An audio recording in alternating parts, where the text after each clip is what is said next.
Good evening, welcome to the fourth masterclass from this year's Tradewise Gibraltar Chess Festival. And on my left, Maxime Vachier-Lagrave, number one, French number one, second seed in this tournament, I think world number 14 at the moment, Maxime, or 15, something like that anyway.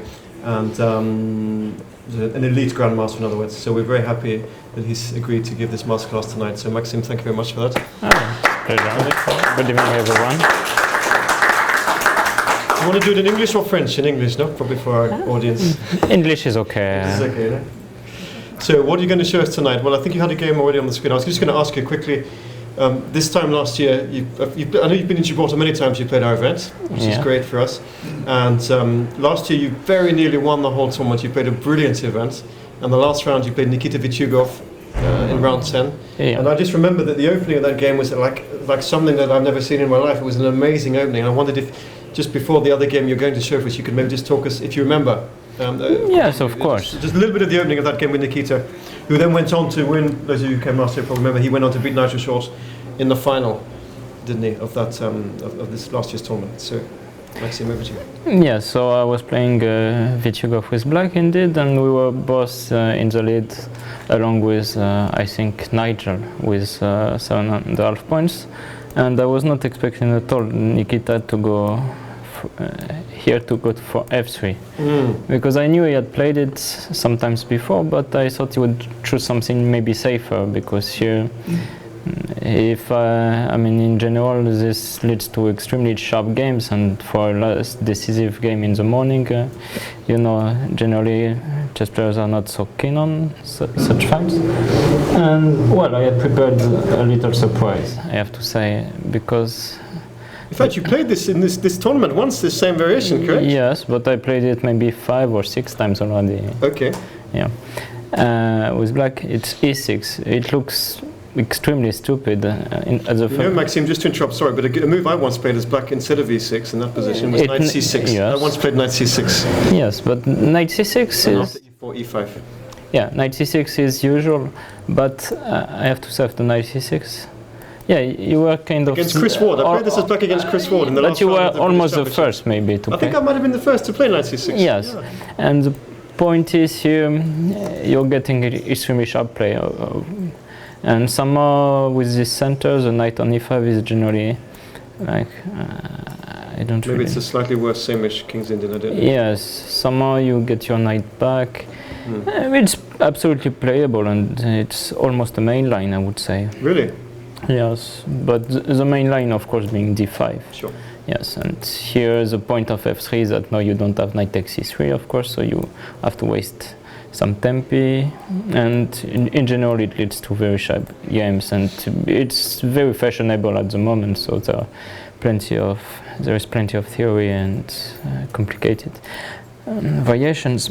But my point was exactly that I had this little idea, and well, here I was pretty confident that I was quite well prepared on it, and Nikita probably wasn't, and I had no idea that he could, that he had to expect this move. So, I mean, first talk about the drawbacks. Simply, I played g6 and e6 at the same time. It generally doesn't connect at all well because of the weaknesses on the dark squares. Well, and it's all very concrete. My point is that f3 is not ideal, and so in this setup I will be very keen to play d5 or c5 in some cases. And well, I've had a lot of games, and I have to say, white has many possible reactions. So one is to play like this way, and it's like a queen's gambit with f3 and g6 included.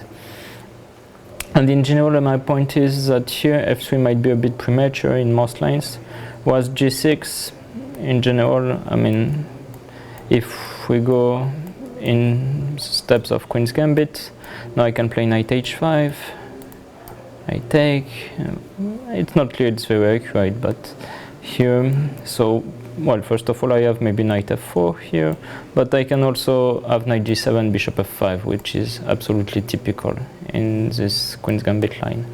So, some stuff like this. Well, Nikita chose maybe the most principled move, e4, d5, e5. And now another point of g6 is now I play knight h5, and again I have this g7 square available for the knight, and more importantly I'm threatening queen h4 check at the moment. It's like the North Sea defense. Yes, improved North Sea. Improved North Sea defense. Yeah. The North Sea, it's e4, g6, d4, knight f6, yeah? And here the normal move would be bishop e3 for white. So trying to cover queen h4 check with bishop f2, and now c5 would lead to extremely sharp positions. I had one such game, and it's very unclear play. I mean, I don't remember all my analysis, but it's quite critical. But Nikita chose f4, which got me completely by surprise, I have to say, because basically it gives up an exchange. And in the last round, playing for first prize as well, it was an amazing decision. Yeah, I think he just decided that he should take me away from my preparation as soon as possible, and saw that there was some compensation. He was not sure it was enough, and probably it isn't, but it might have been a very nice practical choice. To be honest, I'm not sure what white does after c5, and I was quite inclined actually to play this move, but for some reason I cannot be sure, but something like this, I was not 100% sure then of my position with the knight on h5. I think it's completely fine for black once I checked it at home, but on the board it was not clear that I shouldn't take this exchange, and so I finally decided to take it. So now, speak up, please. Sounds yeah. hard of hearing. Sorry about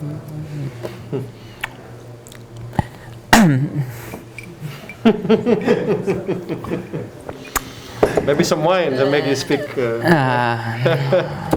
Yes, but I'm on a diet from alcohol, so.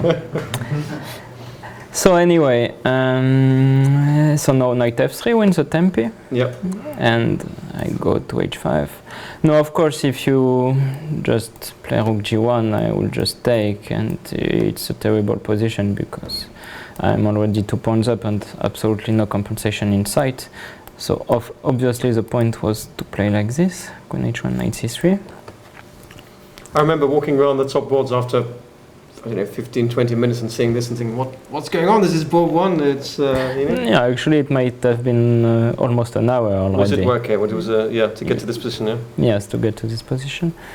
And here I think the general conclusion was that after d takes c4, say king f2, some very strange move. You play bishop d7. My queen will always go back to h6 and g7. And to be honest, I was very scared during the game to play like this, but it seems too hard, and it probably is just quite a lot better for black already, but in a practical game it was just too difficult to play, and I remember I went for h5. Well,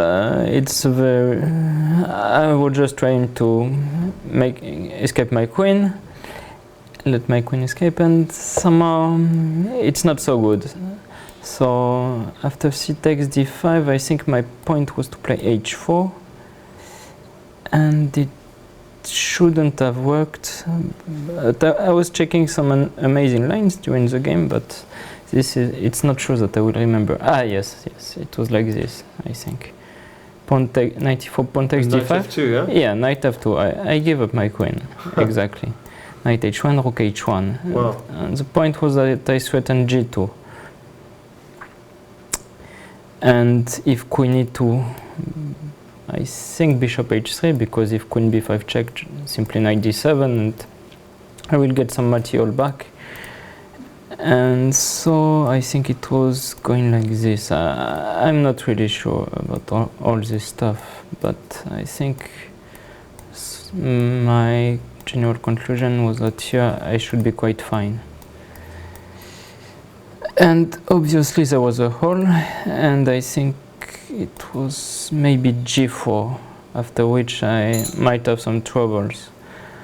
I don't remember exactly. I think in general you'd need a computer to find all the only moves to make a draw with black, something like this. Well, you don't have to show the whole game. I know you have something else Yes. prepared, but it was interesting. That was here 1 year ago Yes, of course. in the last round. Yeah. Yeah. And it finally, but near the end, I think he was maybe winning later on, no? Or one of you was winning a bit later on. Possibly, It I was forget.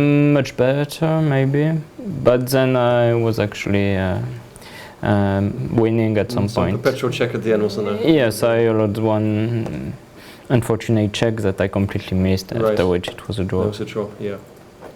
Okay, so that was last year against Nikita Vichugov in the last round. So, so just remind us, how many points are you on at the moment in this year? What's your score at the moment? 6 out of 8. Right? Yeah, it's decent. I played quite good games, quite interesting games. I might have missed 1 or 2 opportunities, but nothing decisive. So, in general, I'm collecting a few points, even though it's not the real goal here in this tournament. But it's decent. I mean, I will need to play two good last games, Of course. Yes. then it will be quite nice. Okay, so what were you going to show us? You had something prepared, I saw. Yes. What you wanted to So, show. But not from this event, yeah? yes, not from this year. Control piece and Yeah, perfect. So I decided to show a game from the Alekhine Memorial, which took place in both Paris and St. Petersburg this year. And it was a very interesting game with Ding Liwen from China.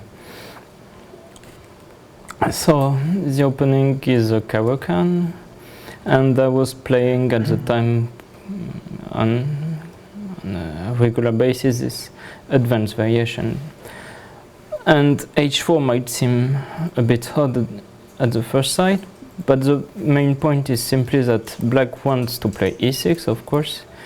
Black played bishop f5 to prepare for e6, and so that the bishop is not cut out, but here e6 would fall into a big trap that the bishop cannot escape from.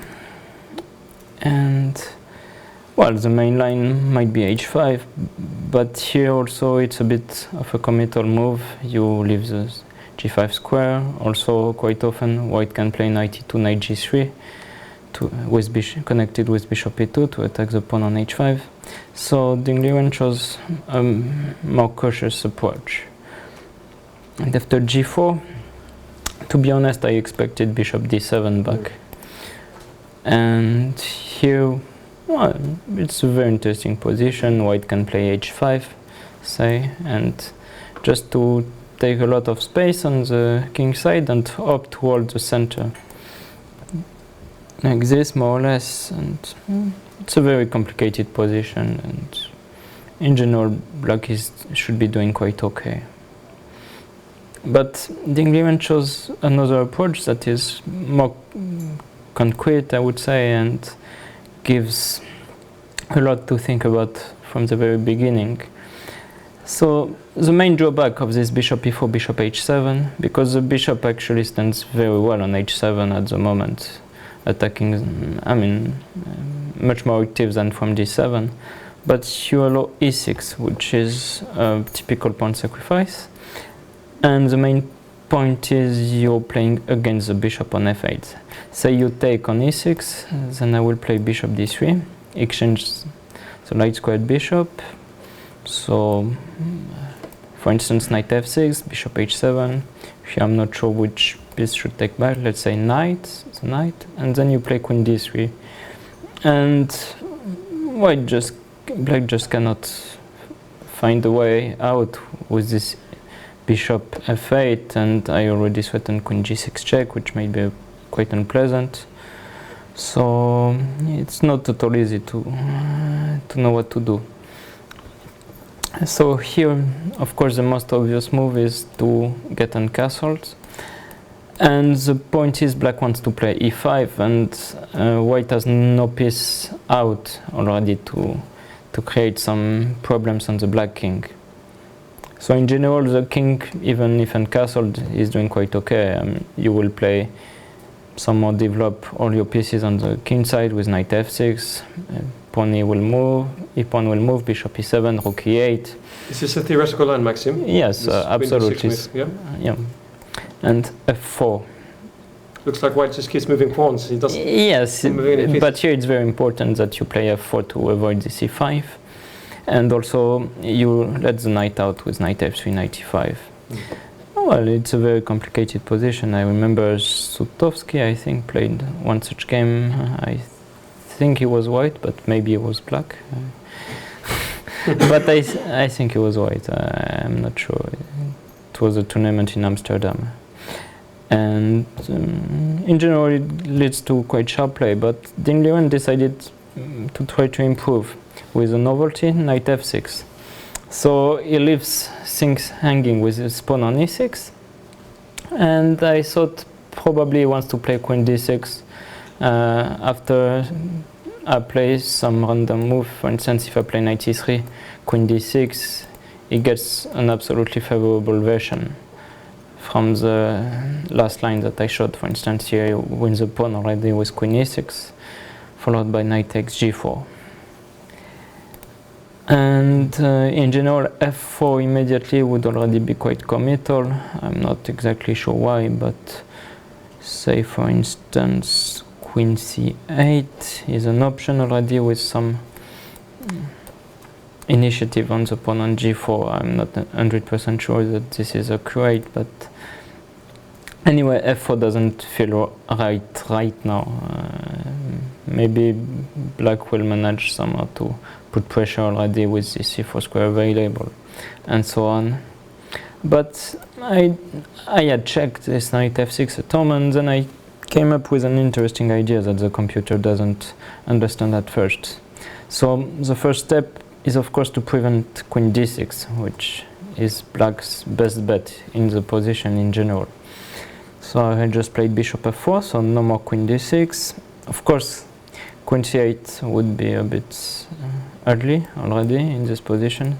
For instance, I can already take, and maybe bishop h3 with an unpleasant discovered check on the queen coming. Well, it might be playable, but in general it's not really advisable for black to play queen c8 instead of queen d6. So it would make little sense. And again, if black take on e6, bishop d3 again is coming, and it's not because you might have won a tempi or something that your position is not good.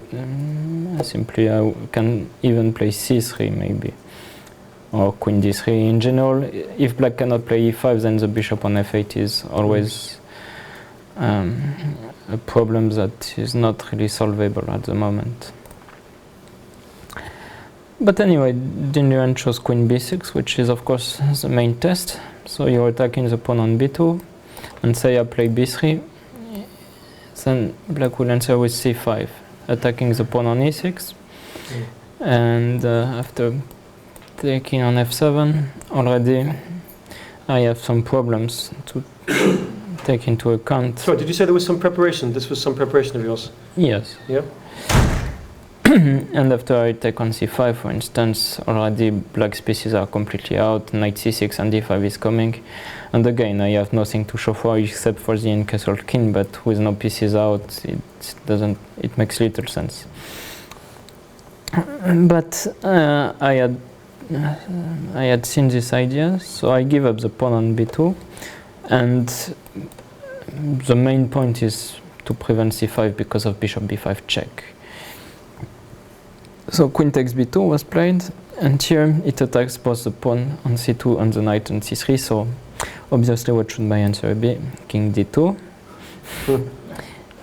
So it's all because of the position. I can afford all this because the bishop on f8 is completely out for at least 4 or 5 moves. For instance, the time it takes to take on e6, then play e5, and then play e6, so it takes already 3 moves, but now I threaten rook b1, followed by rook takes b7, so it takes 3 or 4 moves to let this bishop out. I'm wondering, Maxime, if black could ever consider a move like g5 to try to sacrifice and open this. We might come to that. So, Really? Yeah? Yes. But immediately anyway, it's not really working, I think. First of all, I might play rook b1. But yeah, I will take first, I think. And then rook b1. To stop queen c2 check. Yeah. Yes, because now the rook on h8 is also Queen a3. Yes. And Still. yes, still maybe, but I'm wondering because I know So what you can show the idea. The idea is if bishop, well, my idea, I don't know if it works. If bishop takes g5, bishop takes c2, yeah? That's Yes. the idea. Maybe it's not working. Well, I'm considering at the moment rook h8, bishop d1. Bishop h6 now.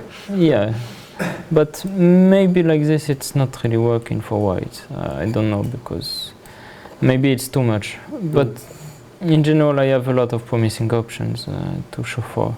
I cannot say with absolute certainty that this is winning. Maybe I should just play rook b1, much safer. Because actually after g5, I might also play with bishop e5, and it's not clear if you don't... But can black take on c2 here? Queen takes c2 check? Yes, queen takes c2, queen takes c2. So bishop takes c2, king takes c2, pawn takes f4. Here I can already take on b7. I might also consider knight h3, take on e6, knight takes f4. And I might be 2 pawns down, but again, the bishop on f8 is just not moving anytime soon. I think this is almost winning for white, actually. Yeah, this one looks very good, yeah. For instance, you play king f7, bishop d3, knight d7, rook e1. I could take also the pawn on b7, obviously, but for the moment I'm focused on the pawn on e6. So anyway, g5 is premature. Say you take on e6. So this position was preparation of yours from at home, was it? With this Yes. king on d2? Yes. Okay. If you take on e6, I will play rook b1, queen a3, rook b7, knight d7. And here I think I'm not exactly sure, but I think queen b1 followed by queen b3 might be very strong, just exchanging queens. And again, black cannot really play e5 because I will just take on e5, and so the bishop on f8 is still absolutely ugly. And maybe actually it was queen e1. Now that I think of it, I attack this pawn on e6 also, because again my king is in the center open, but there are absolutely no pieces to attack it. For instance, if you play knight b6 anyway, the bishop on f1 has an eye on the c4 square, and so in general I think this position is already very difficult for black. Now, I think queen b6 is a very logical answer, knight e2, and here I was maybe expecting queen a5, I think, in my preparation, to avoid this rook b1, to answer it with maybe b6 or b5. But the problem with b5 is that I always also have opportunities to sacrifice a bishop at some point. So I'm not sure exactly when, but well, in general, So black wants to play b4, correct? Next move. Yes, b4 might be an option. So I'm just wondering exactly what was the content on of my preparation.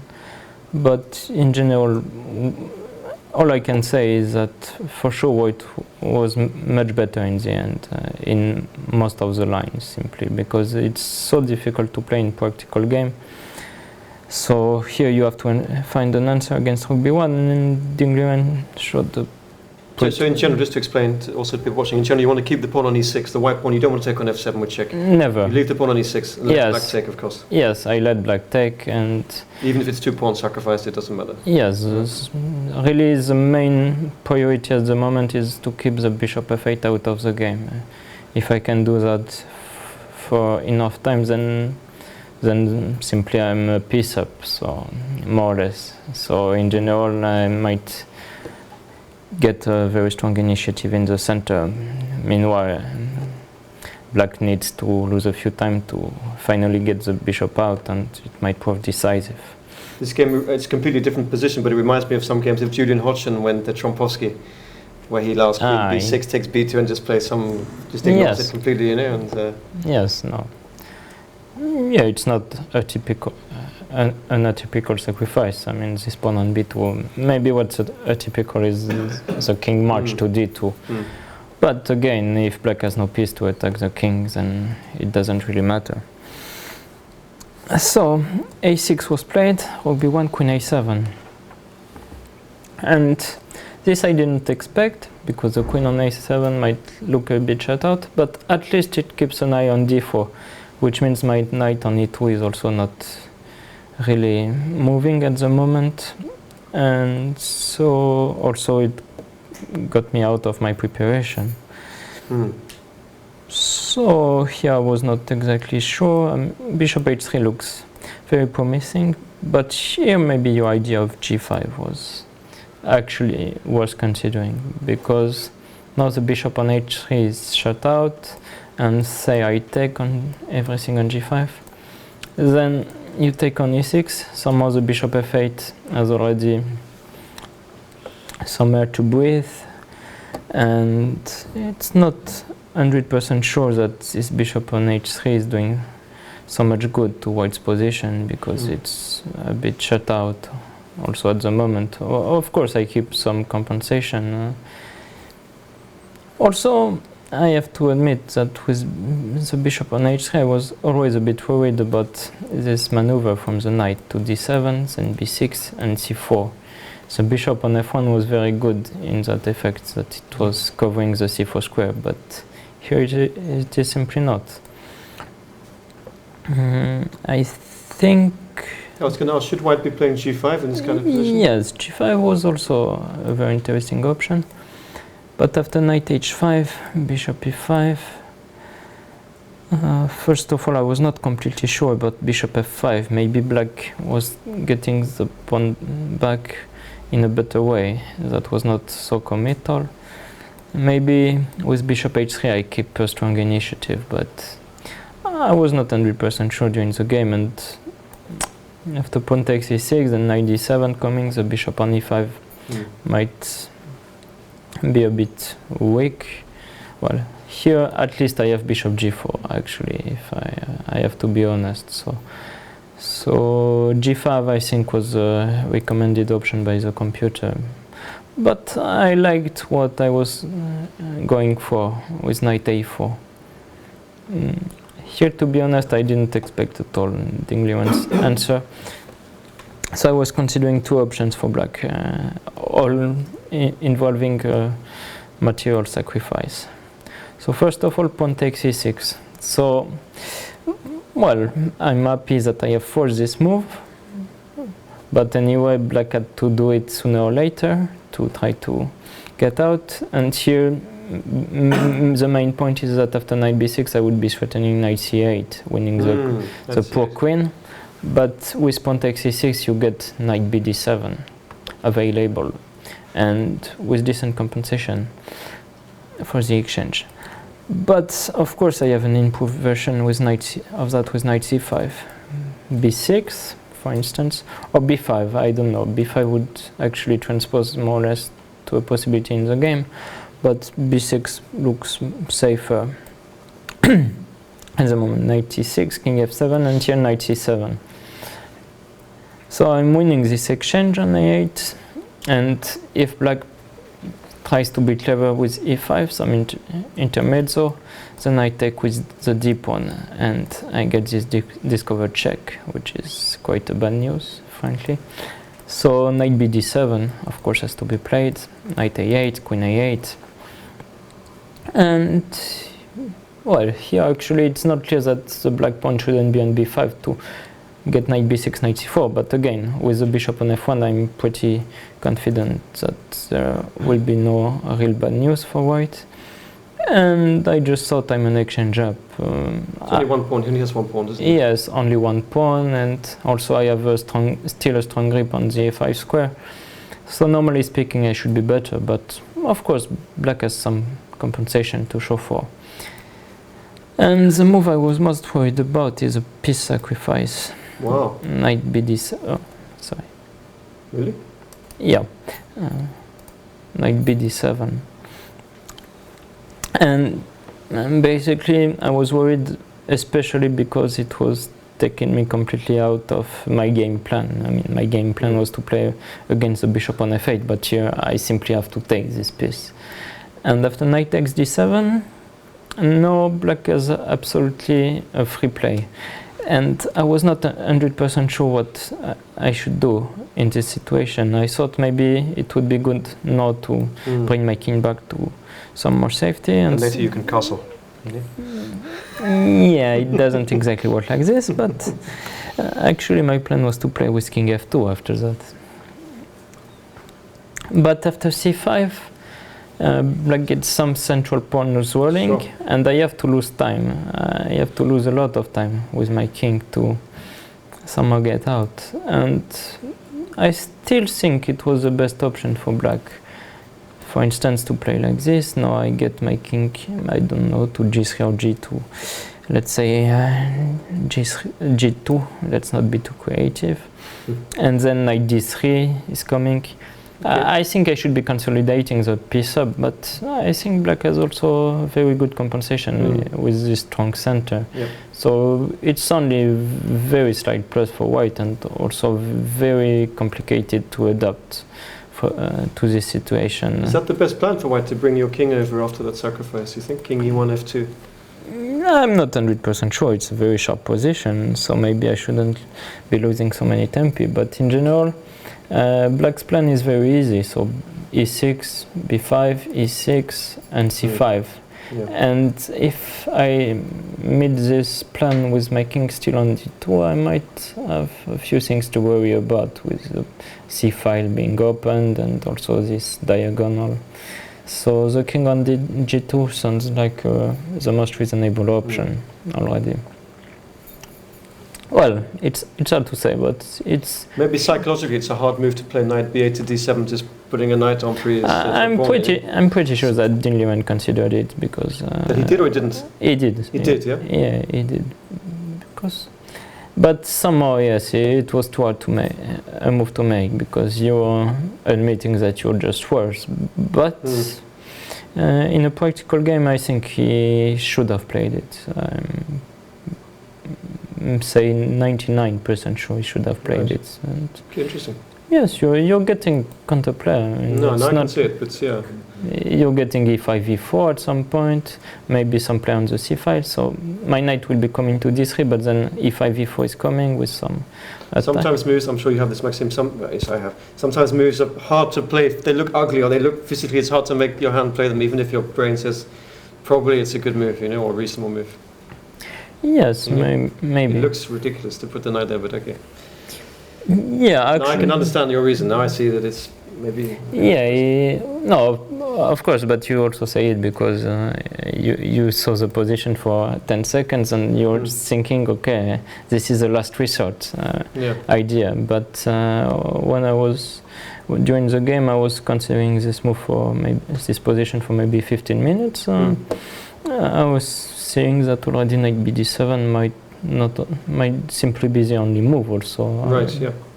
It's clear that it isn't, but it's also clear that it might very well be the best move, not only practically speaking, but also objectively speaking, which is already a good sign about its strength. Yeah. Okay. But Dean Lewin chose to keep the pawns and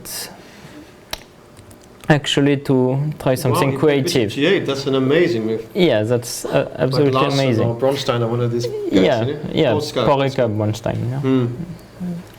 But here the situation is different. He simply wants to take on e6. And, well, I was allowing him all the time, but here it was clear that if he takes on e6, I will take with the knight. Because this is actually an interesting variation. If I play g5, which looks like a very cunning intermezzo, then I'm running into e5. And here I have two options. First I can take the piece, but he doesn't take on f4, he takes back with the e pawn. And the bishop is out, my bishop is attacked, bishop takes e5 or pawn takes d4 is coming. This is all very unclear suddenly. And if I take on e5 with the bishop, Oh, sorry. Then knight fd7, knight takes, knight d7. So already the bishop f8 is very close to getting out because the e7 pawn can move freely, and also my bishop is attacked. I might simply be worse here. So after pawn takes e6, I have to go back to this line we discussed: knight takes e6, king f7, knight c7, knight d7, take, and queen takes with this exchange up, which practically speaking might be easier to play than the position with the piece up, because again you don't get this counterplay with the e pawn thanks to the pawn on d4. But so bishop g8 was did that take you by surprise, bishop g8? Completely. I was really expecting pawn takes c6 already at this point. And so I took a few minutes and I thought... This position, just ask yourself how the bishop got to g8. It looks crazy, right? Just if you see this position. Yes. Looks like two beginners, just in the amateurs, you know, playing on the bottom board. Yes, king on d2, what kind of piece? Queen on a7. What is this, you know? I mean, yeah. Really, that's what it looks like? Yes, no, of course. Yeah. But it all at the point. And here, well, I thought for a second that I should play bishop h3 and g5, but again with bishop h3 I'm running into this, and again the bishop on f8 is not as shut out as it should be, and e5 might already be coming with the queen on a7 being in an excellent square. I have to say this queen on a7 is doing an excellent job attacking the knight on c5, sometimes the pawn on d4. And if I play g5 immediately, well, pawn take g5 simply, I was wondering, but my pawn is pinned, so... Another point of bishop g8, by the way, that no... Ah, to pin down the h-file again. Yeah. But I thought, okay, bishop g8 simply cannot work, and I saw an idea that looked promising, and after a few minutes I decided that I should go for it, and... I'm just playing like always against the bishop on f8, and so it goes like this. Had you both spent a lot of time to get to this so far? It looks like maybe you spent a lot of time or not. Well, I didn't even spend quite considerable time, simply because, for instance, to play queen b6, queen takes b2, it took already 30 minutes. Then queen b6 and a6 was maybe 15 more minutes. But then b5 and bishop g8 was already 15 more minutes, so I had spent well over an hour, I think. But for me it was different. Maybe I took 5 minutes to play knight e2, simply to not to show that I was still in my preparation, something like this. Then after a6, okay, rook b1, you want to play it. Then knight a4 maybe was 10 minutes. Knight c5 was immediate, so I was not over 20 minutes, I suppose. Okay. And here bishop b5 took me maybe 10 minutes tops, simply because once you see the idea, it's just too hard to not to play it, and it might well be the best move in the position. Yes, knight f4 is an option, and so I'm threatening this pawn on e6, but no knight d7. You get in knight d7 and you attack this bishop on e5. So I have to take on d7. And here my point was to play knight g6, so I'm attacking this rook on h8, and black can take this bishop, but I simply take with the pawn.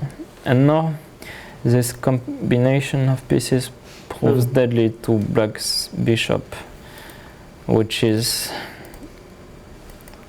not getting out ever as soon as my knight stays on g6, because if my knight stays on g6, then my pawn on e5 is protected, so it cannot be taken by any piece except for the queen, but you don't want to give up a queen to free a bishop.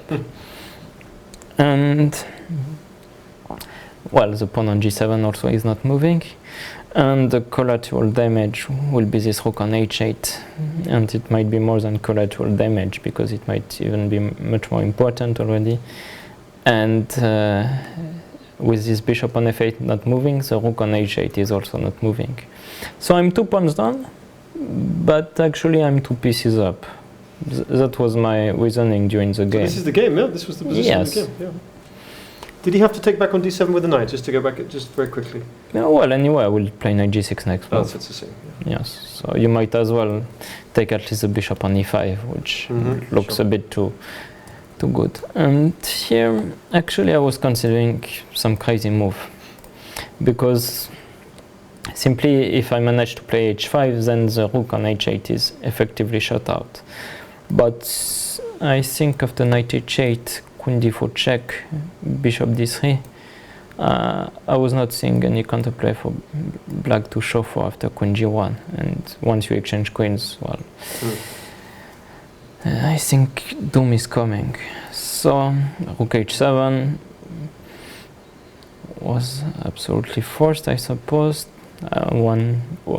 This move or another move after you play one check, but okay, you have to defend the rook. And now after h5, so my plan is in action. And say you play bishop f7, I will play bishop d3, and again I threaten knight f8 maybe. But as we will see, I might not even take this bishop, because taking this bishop frees out the black rook, which via rook h8, then rook can come to f8 and be alive, so I will only be a piece up. My plan was actually here that if I don't take this bishop on f8 and let black take the knight on g6, at some point after say castle I play queen g1 to try to exchange queens. Say black exchange queens for some reason, I don't think he should, but you're playing rook h8. It's like you're a rook and a bishop up. Yes, exactly. This rook, this bishop up, the bishop on g6 is never leaving this square. And well, I was supposing that somehow I would try to break through via the queen side here. So bring the king maybe to c5 at some point, and maybe open the a file like I'm going to, and well, some simple ideas. I don't know, rook a1, king b7, to already you need to. Now I bring the king, so to d4 and c5, and so if black exchange rooks already, the king is coming to c5, and you can see that with rook a1 coming, you're going to have a very tough time with black. Actually, it should be forced mate here. You're getting, no, finally I leave the bishop out, but I'm afraid that it will come here a bit too late.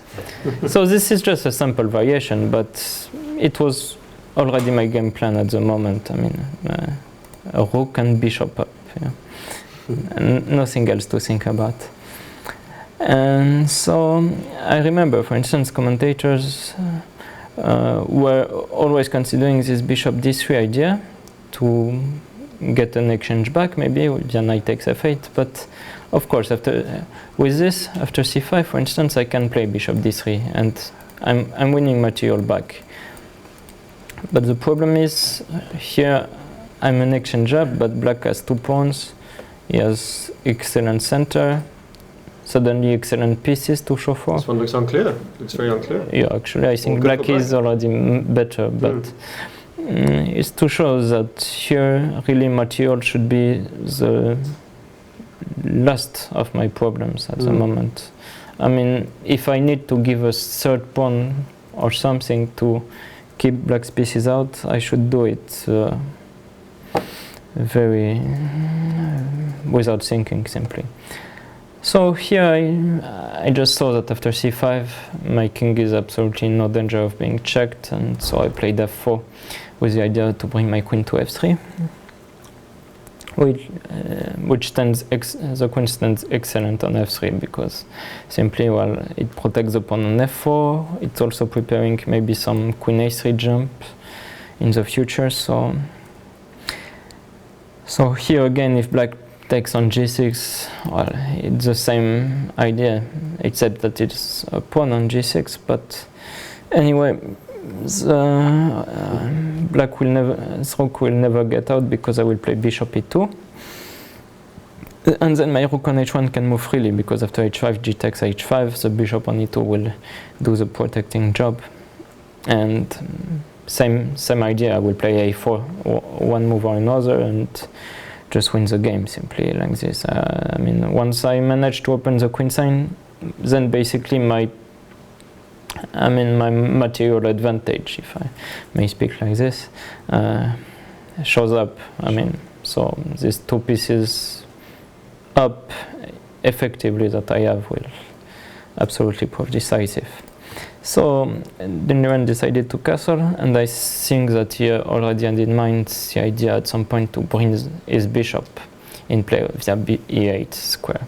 The problem is, of course, after bishop e2 you cannot play bishop e8, because here not only you lose this bishop, but you also lose the e6 pawn. If you didn't lose the e6 pawn, I think it might well be the best move in the position to simply give up the bishop and hope that white has to play knight g6 back.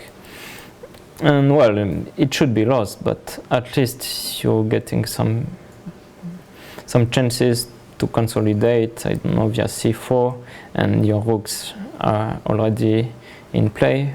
But of course, if you lose the a6 pawn, then you lose simply every hope. So he played c4, and here, well, I was very focused on the queen side, and I decided it was time to go for some action. And if black takes the pawn, I think I was considering queen e3 simply, so exchanging queens. So here it obeys a very simple rule that if I'm material up, I should very well swap pieces, swap pieces, and then simply at some point I will be a rook and bishop up with no other pieces on the board. So that was my idea, and it's absolutely winning. I also have to say, after long castle, because I might also have considered this move, and I actually considered it, I mean, to open the queen side immediately. The problem is it was giving too much material, because after bishop e8 to attack the rook and b5, I think I should play rook b1, and then I'm a full rook down. So, well, I still have this rook on h7 to show for, but it looked unnecessary. It's actually quite interesting. Probably I'm still better, despite being a full rook down, but it just looks at bishop e2, which was also multitasking in case black takes on g6, h5 will never be an option. So I thought it was a decent move. So here, I don't know, Diniran just tried to get some counterplay like this. But I knew that it was short-lived, and here I could already play king f1, say rook a2, king g2, and somehow already maybe mount up an attack on the black's king. You can note that the bishop on f8 is under attack, but I couldn't care less, because again it would bring the rook back into play, which is the last thing I want. And I think it's the first time I saw a single knight dominating a rook and a bishop. Yes. In a proper game, in a real game, and it's very, very unusual. Yes, no, of course. Well, I mean, it's not like it's an absolute surprise. I mean, maybe this setup dominating the bishop has already been shown. Actually, I was on the wrong side of this once in my life, but I was maybe 10 years old. I was very happy to play at some point a6 and e6 with black, but then white had the pawn on e5 and my bishop on c8 never got out, and I remember all I was left to play for was rook a7, a8, b8, and then white's king actually came to b6. And I resigned at that moment. So, but that was a time where I was a bit too inexperienced.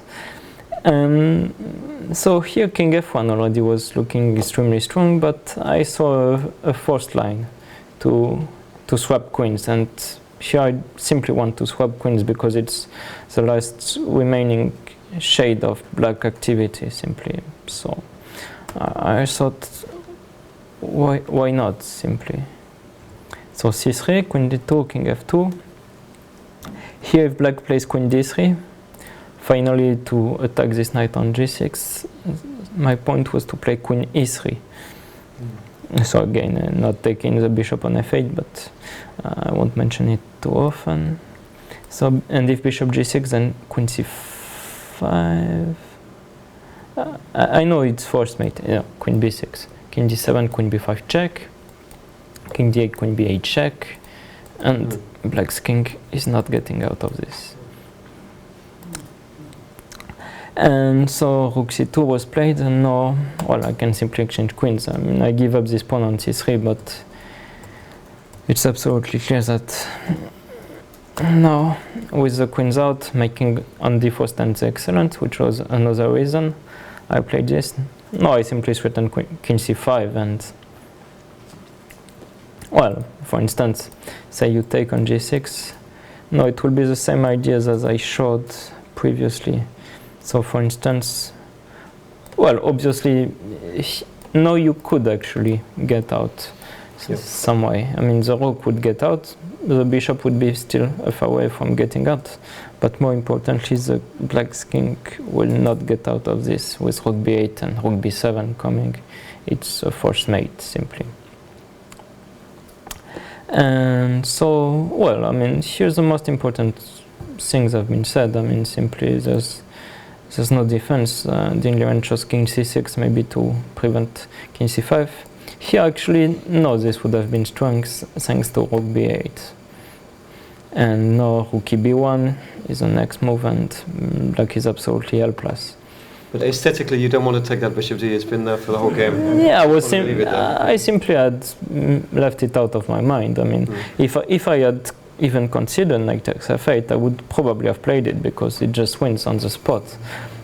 Maybe if black played king d7, you would take it.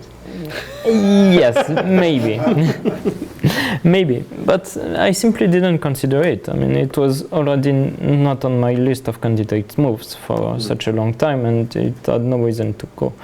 Well, after rook b8, no, I want to take with a rook on f8, and here it's a different story, of course.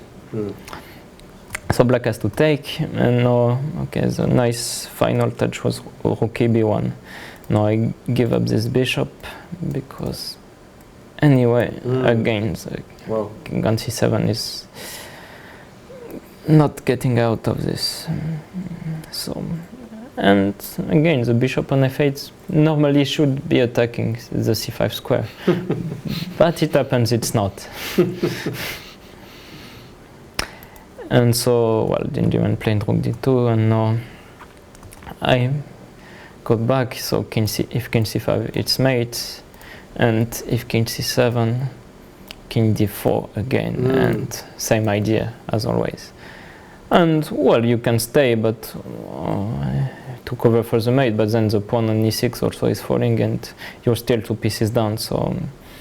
Well, as Dingliren had enough time on his clock, still at this moment, maybe 15 minutes, he probably realized that he has absolutely no hope of holding this position, and so he just decided to resign, because there's absolutely nothing to do here.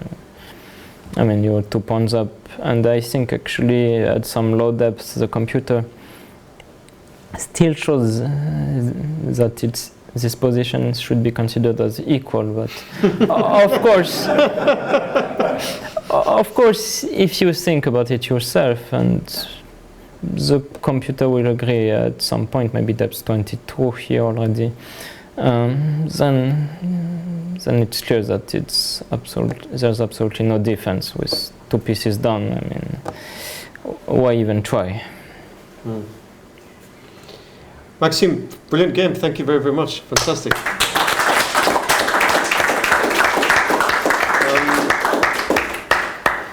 Probably we have some audience questions for you, if that's all right, yeah, Maxime. sure. I would actually like to ask you one thing, not about this game, but afterwards any of you may have questions about the game. Just came to me as you were just finishing there. Magnus Carlsen, maybe you could just share your impressions of Magnus or anything about the new world champion. Have you played him several times, I guess? Yes, not so many times? Not so often, actually. I played him a lot of times, maybe when we were younger, but we played then. Are you the same age, or? Yes, more or less. I mean, more or less the same age, okay. Were you rivals in junior events and junior world championships and those kind of things, or not? Well, we played. We never played, for instance, in a World Youth Championship together. So I mean, a game. Yeah, we played some, but I think maybe 2 or 3, because I think he came to chess quite late. So maybe it was not so impressive in junior. Maybe only in 2002 and 2003 we were like contenders for the. Oh, so you were ahead of him probably when you were younger, do you think?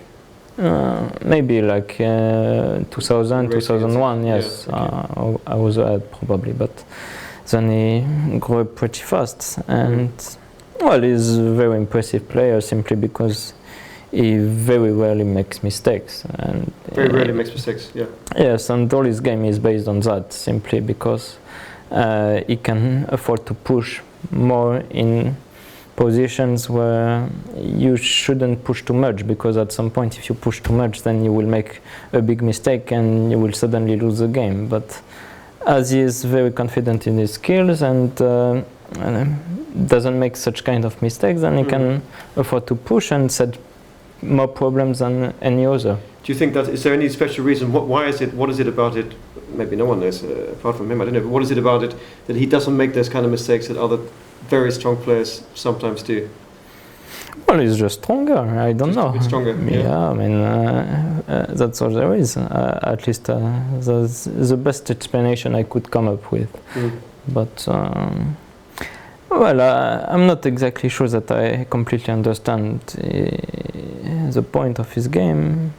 But in general, it always comes up like this. He puts phenomenal pressure, and not from the opening, because from the opening he almost never gets an advantage, but he gets the position he wants to get and that he understands well. Will come up with 2 or 3 annoying moves, and then if you answer them, then he will come up with 1 or 2 more, and, and at some point it's difficult. I know that it can be quite a torture, and well, it's just impressive that he manages so consistently and so often. Yeah. You weren't surprised that you beat Vichy, of course, in the match? You were expecting that result, or did you think? Yes, I was expecting. Vichy had a chance? I was expecting that, but I also thought that Vichy had some chances. Maybe if he had been more, let's say, active in the beginning of the match, he had his chances in his first and third game, I think. And if he had collected 1 full point on those games, because he was, for instance, he repeated moves in game 1 in what seemed to me like a clearly better position, simply because, okay, I'm a Grandfeld player, so I'm a bit biased, but he had like the perfect Grandfeld setup, and also in game 3 could have been a pawn up and so on. So, and then it's a completely different match. But in general, of course, Carlsen played much better, I think, and was the deserved winner. And what about the other very, very top players, like, of course, Kramnik, who almost qualified for that World Championship match? Do you think Kramnik would have stood a chance against Magnus?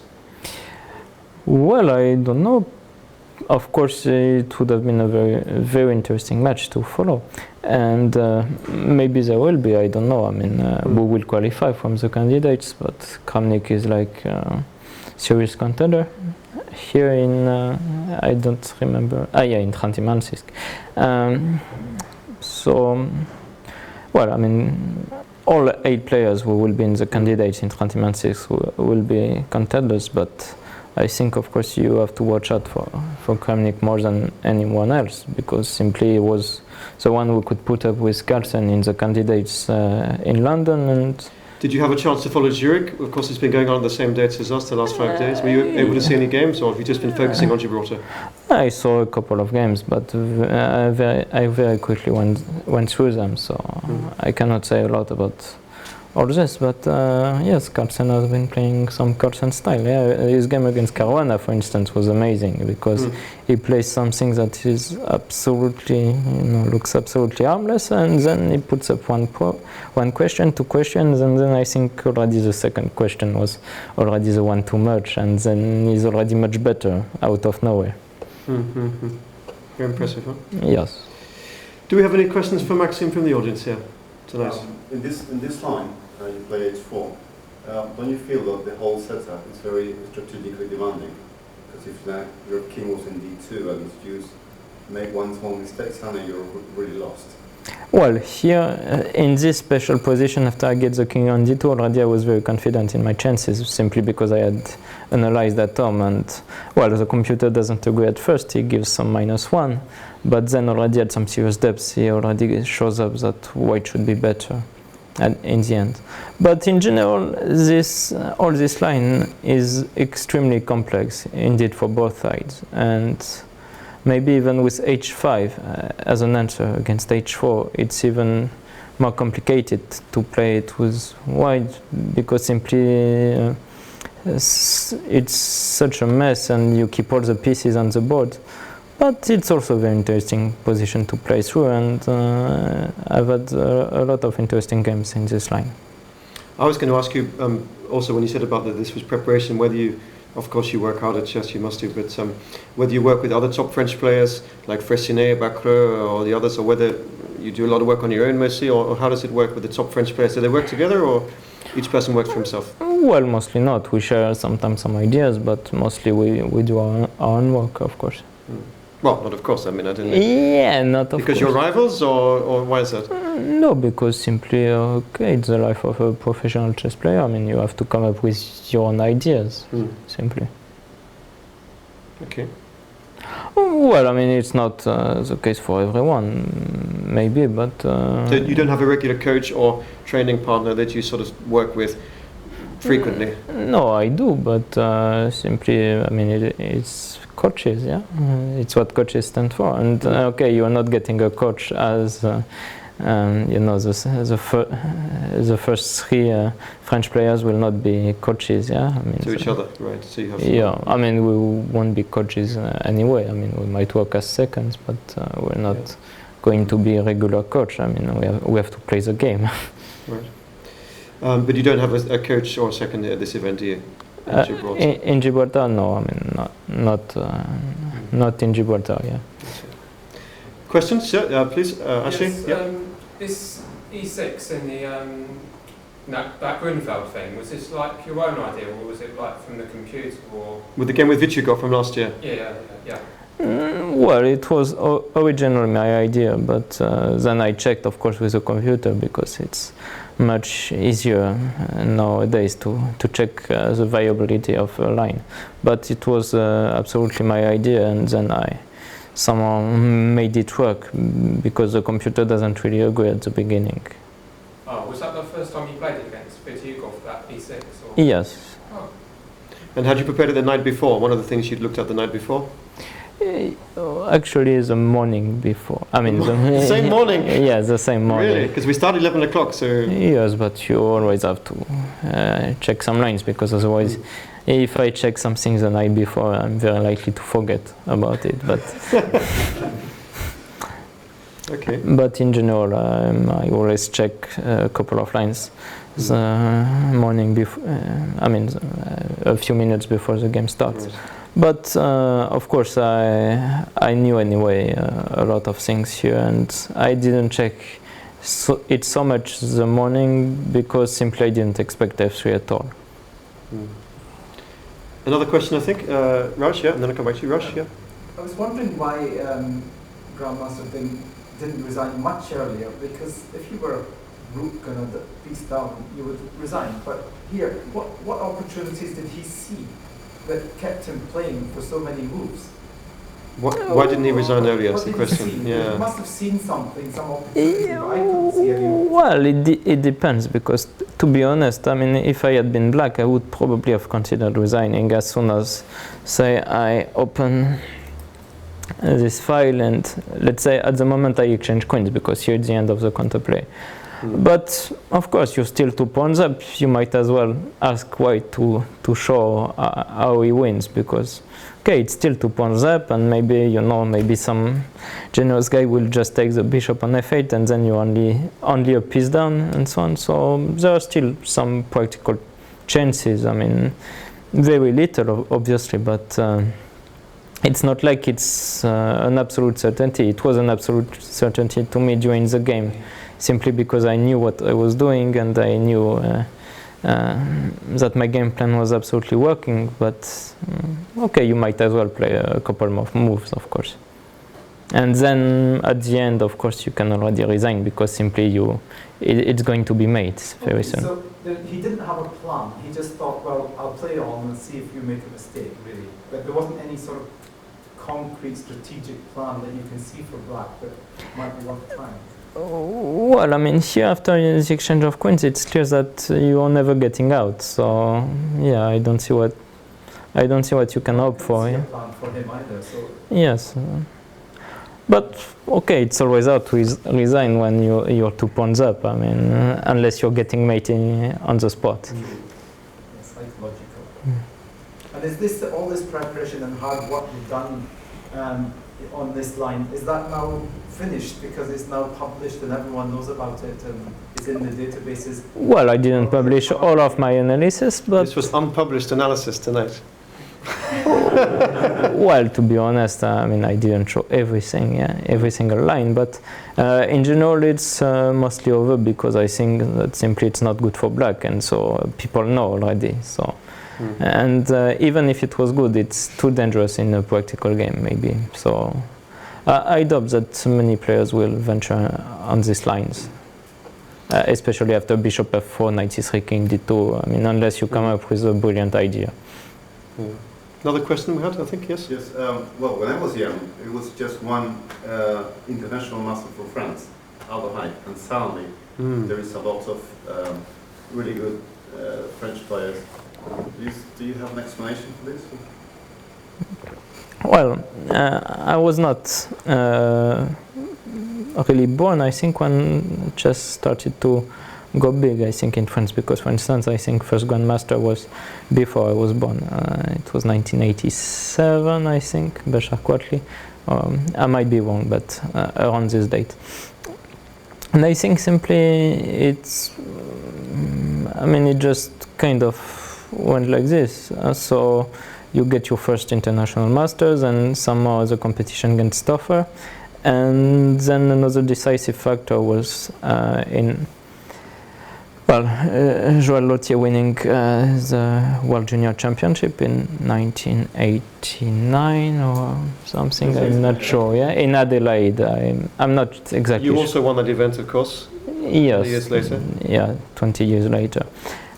So, you know, and you somehow it gets more recognized, and I don't know, when the competition gets tougher, of course, the players go better. And of course, after the end of the Soviet Union,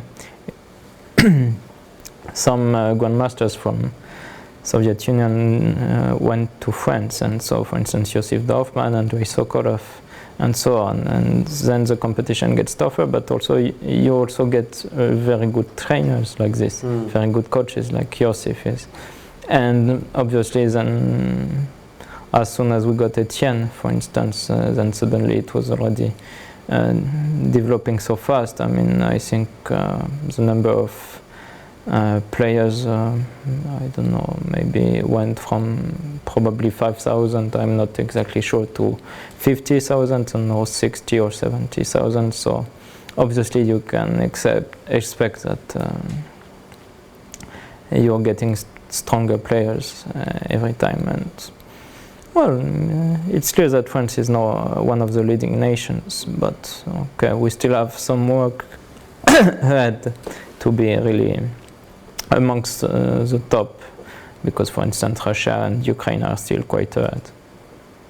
What about, just a question for me, on the school, France and chess in schools in France, is that well developed? Is it something the government or regional governments support?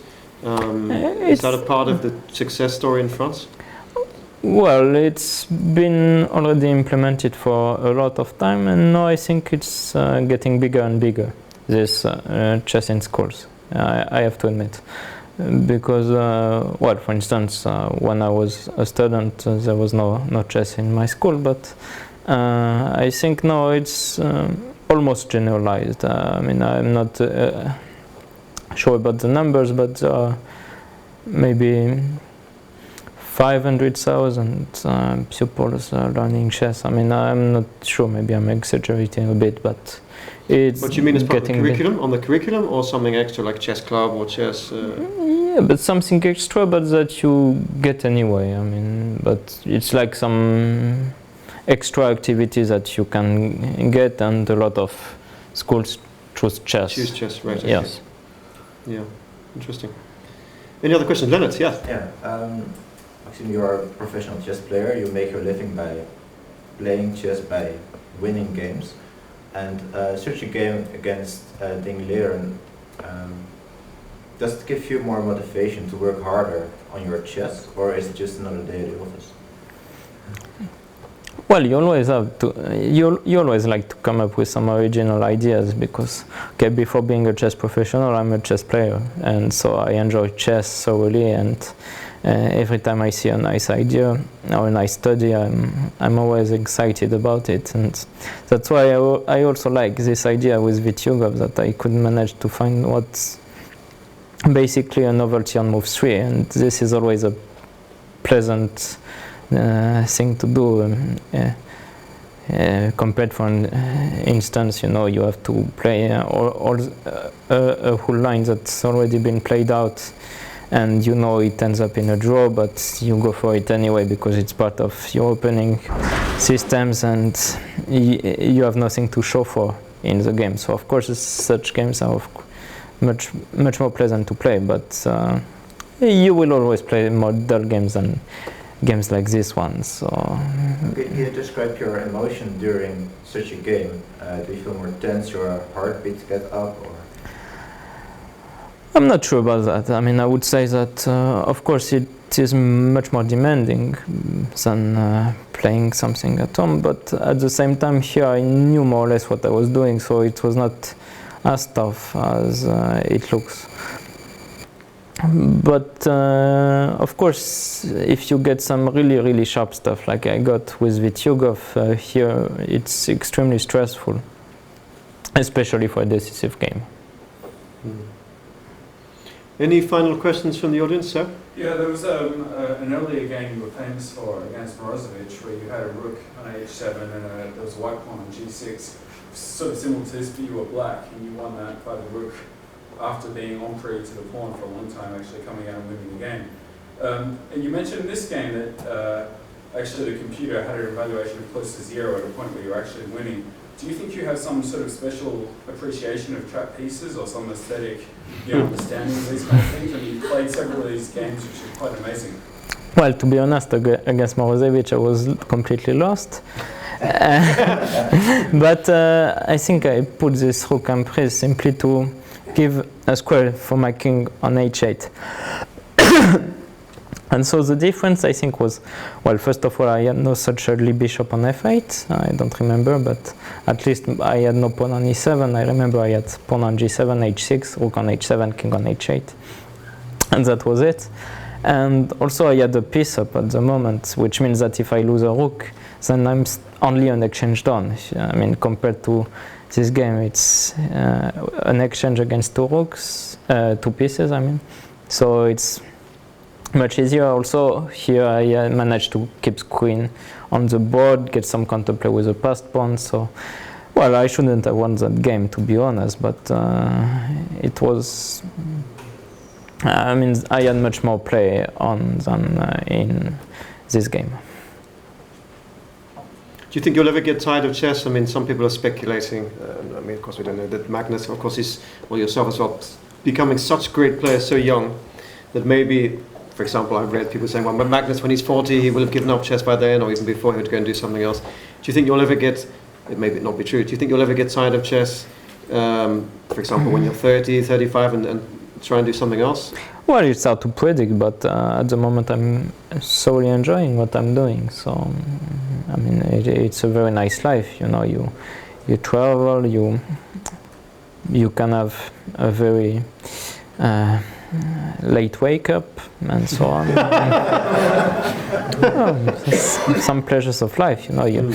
And in general, I like very much playing chess. I mean, I know that I love to play blitz games whenever I can, and so it's a real pleasure to be a chess player at the moment and to travel, to just leave your passion simply. But of course, there might come a moment when 64 squares won't be enough. But okay, well, we'll see. We'll see if that moment comes. I mean, I cannot really predict on this. Sure. Okay, unless anyone has a last final question. Don't think so. Final question, sir? Even the greatest players have to lose games, and you have lost your fair share. How do you feel when you lose a game? Do you have a strategy for recovering from it? How do you recover from a lost game, Magnus? Sorry, I saw more calling you Magnus. Maxime. I was calling you Magnus. Yeah. Well, I mean, generally, players from the elite very rarely like to lose games simply because, well, you learn something from losing a game, of course, but also you don't get to the top without, hating losing. And you hate losing? Yes, but I think a lot of people hate losing, and so I don't know how I recover because, but at some point, you just don't want to lose, and so whenever you lose a game, you just focus not to ever lose a game like this, even if the game was interesting or something. I mean, I've lost countless of interesting games, but still, you don't want to lose another game, so you work in that direction. And of course, some losses are harder to recover from, but in general, I'm just relaxing after any game, and maybe I will have a tougher sleep or something, but in general, no. I will try to focus on the next game, I mean, as a priority. Maxime, thank you very much, and fantastic, been a really good masterclass. Thank you.